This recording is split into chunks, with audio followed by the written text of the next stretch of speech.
The state of Florida has a lot of motivated sellers. In fact, we have more motivated sellers in this state than in any other state. Why is that happening?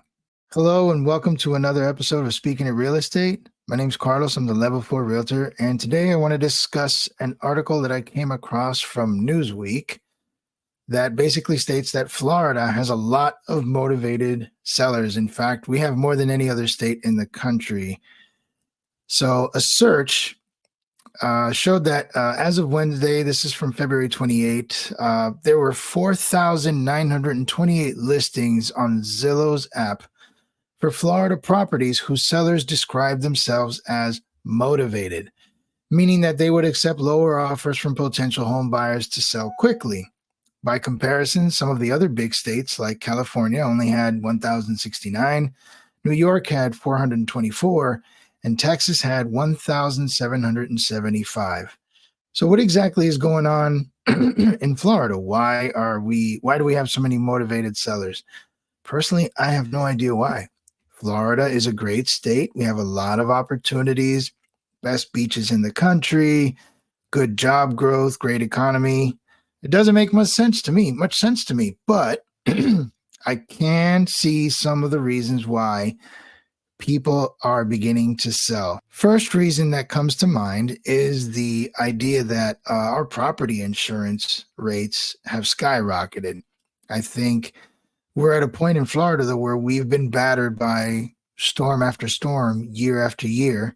The costs of handling the damages of these storms have put a pinch on insurance, and a lot of them have left the state because they don't want to deal with that. And so costs have gone up. That is definitely affecting the state of Florida. Another one is HOA costs.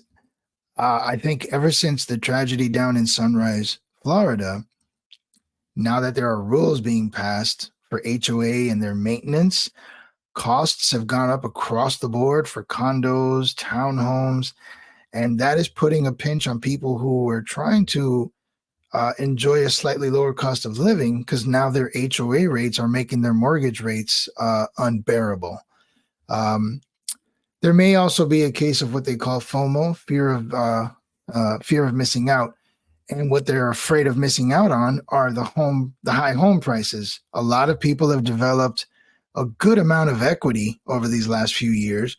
They're sensing that the stability of the interest rates, now that they're much higher, are going to cause their prices to go down. So you have people who are trying to get out of their properties while they're sitting on some sweet equity to try to maybe downsize or move into a more affordable spot. And that could also be a factor.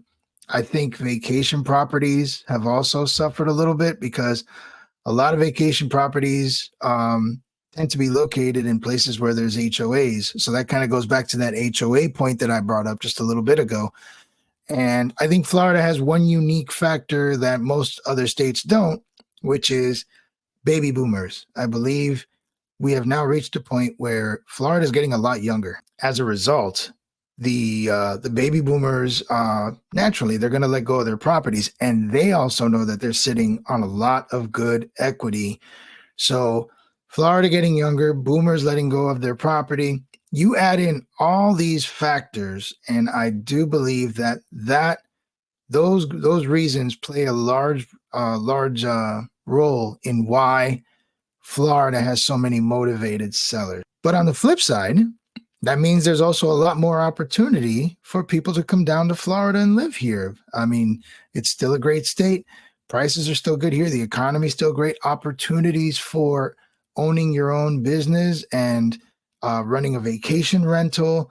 That on the flip side goes up because you have so many properties to choose from. So I don't think it's all bad. It definitely helps our inventory. I know I did an episode, I think a couple weeks ago, on the increase in our inventory. Prices will drop slowly. People are still hanging on to that equity. That's kind of what I mentioned here. But I think this situation just brings a lot of opportunity for people, and I believe people will seize on it over time. So I don't think people are trying to get out of Florida, as the article tried to insinuate. I just think that there's an opportunity to cash in per se, but there's also some issues involving costs regarding HOAs and property insurance that are hurting people, and it's making it difficult to keep up with their mortgage because those costs have risen significantly. So I know legislation is trying out some things. I've mentioned that in previous videos. Hopefully that'll come to fruition. It takes time, unfortunately, but uh, just wanted to bring that up.